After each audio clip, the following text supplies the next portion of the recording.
पेटवलं। सगळी यंत्रणा, सगळ्या लोकांचं लक्ष जरांगे पाटलांच्या त्या उपोषणावर केंद्रित झालं। सन्माननीय मुख्यमंत्री एकनाथजी शिंदे यांनी येऊन जरांगे पाटलांचं उपोषण सोडविलं आणि 40 दिवस मराठा आरक्षणासाठी मागून घेतलेत।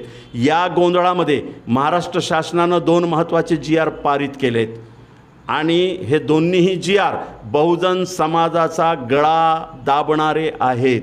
पहिला GR 62,000 सरकारी शाळा खाजगी कंपन्यांना देण्याचा करार, खाजगी कंपन्यांना देण्याची सहमती महाराष्ट्र शासनानं दिलेली आहे।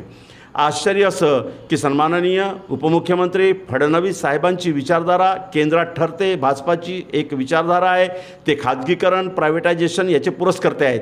परंतु महाराष्ट्राचे मुख्यमंत्री सन्माननीय एकनाथजी शिंदे आणि उपमुख्यमंत्री अजित पवार साहेब हे महात्मा ज्योतिबा फुले, छत्रपती शाहू महाराज, डॉक्टर बाबासाहेब आंबेडकर यांच्या विचारांशी जुडलेले आहेत असं आपण जर मानलं तर यांनीही याला सहमती दिलेली आहे। ज्या महात्मा ज्योतिबा फुल्यांनी, ज्या छत्रपती शाहू महाराजांनी, ज्या डॉक्टर बाबासाहेब आंबेडकरांनी शिक्षण हे बहुजन समाजाच्या उद्धाराचं हत्यार मानलं, आता तेच हत्यार खाजगी कंपन्यांना देऊन टाकले। 62,000 या महाराष्ट्रातील सरकारी शाळा खाजगी कंपन्यांना जातील। खाजगी कंपन्यांचे कायदे तयार आहेत। या कायद्यानुसार एकदा खाजगी कंपनी शाळा चालवायला जर घेतली तर त्यामध्ये महाराष्ट्र शासनाच्या शिक्षण विभागाचे किंवा नोकरी भरतीचे नियम लागू होत नाही, तिथं आरक्षण लागू होत नाही, तिथं रोस्टर लागू होत नाही आणि खाजगी कंपन्या ज्या शाळा चालवत असतील त्यांचे नियम तयार करण्याची मुभा त्यांना आहे आणि ते जे नियम करतील त्याच्यात महाराष्ट्र शासनाला किंवा शासनाला हस्तक्षेप करता येत नाही। मग पगार किती असेल ते ठरवतील, कंत्राटी पद्धतीनं शिक्षक भरती करतील, त्या कंत्राटाची मुदत 5 वर्ष, 2 वर्ष, 3 वर्ष, 10 वर्ष जे काही असेल ते ठरवण्याची जबाबदारी कंपनीची। यात शासनाला हस्तक्षेप करता येत नाही। GPF नसेल, पेन्शन नसेल। एक लक्षात घ्या केवढा मोठा घोळ घातलेला आहे। आम्ही सगळे OBC भांडत आहोत महाराष्ट्रामध्ये आपापलं आरक्षण वाचवण्यासाठी। महाराष्ट्र सरकारनं मागच्या दारानं GRच आणलं की 62,000 म्हणजे एका शाळेमध्ये किमान जर 10 शिक्षक जर आपण निश्चित केले तर 62,000 शाळांमध्ये 62,000 शाळांमधले सगळे शिक्षक हे आता खाजगी कंपन्यांचे नोकर असतील। आणि ह्या कंपन्या कुणाच्या? या कंपन्या आमदारांच्या, खासदारांच्या। यांनी आधीच या कंपन्या रजिस्टर्ड करून ठेवलेल्या आहे। आम्ही गुंतलो होतो मराठ्यातर आंदोलनामध्ये आरक्षण मिळावं की न मिळावं याच्यासाठी आणि यांनी हा कायदा पारित करून टाकला, हा GR पारित करून टाकला। जे कंपन्या आहेत या कंपन्या शासनाच्या 62,000 शाळा दत्तक घेणार आहे। म्हणजे काय करणार आहेत? म्हणजे शासन जागेसह, त्याच्या आवारासह, क्रीडांगणासह, त्या वास्तूसह त्या कंपन्याला देऊन टाकणार आहेत। मग त्या कंपन्या तिथं चांगलं सुशोभीकरण करणार आहे, बाथरूम चांगले बनवतील, पंखे नवीन लावतील, वगैरे वगैरे वगैरे सोयी सुखसोयी सगळ्या उपलब्ध करून देतील। मग प्रवेश फी ठरवण्याची जबाबदारी कोणाची? प्रवेश फी ठरविण्याची जबाबदारी कंपनीची।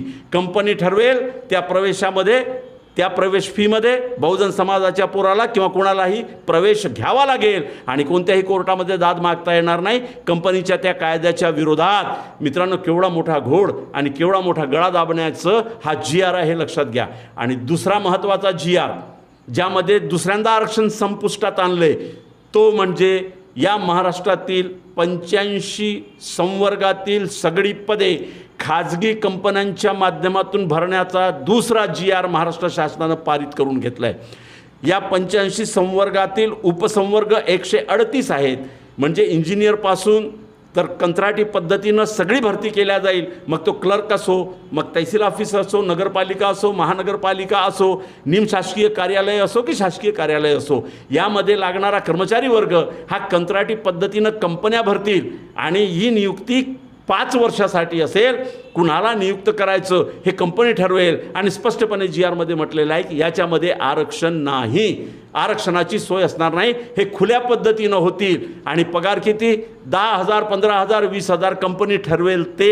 एकीकडे आरक्षण वाचवा म्हणून आम्ही भांडत आहोत, आरक्षण मिळावं म्हणून आम्ही भांडत आहोत, दुसरीकडे संविधान प्रदत्त सगळी व्यवस्थाच उद्ध्वस्त करण्याचा घाट या महाराष्ट्रामध्ये घातलंय आणि त्यात ते यशस्वी होत आहेत मोठ्या प्रमाणात। पूंजीवादी वर्ग आणि सत्ताधारी वर्ग यांच्या यांची जोडगोडी किती मस्त झालेली आहे हे तुम्ही पहा. 200 वर्ष या भारतावर इंग्रजांनी कंपनींच्या माध्यमातून, कंपनी राजच्या माध्यमातून राज्य केलं आहे.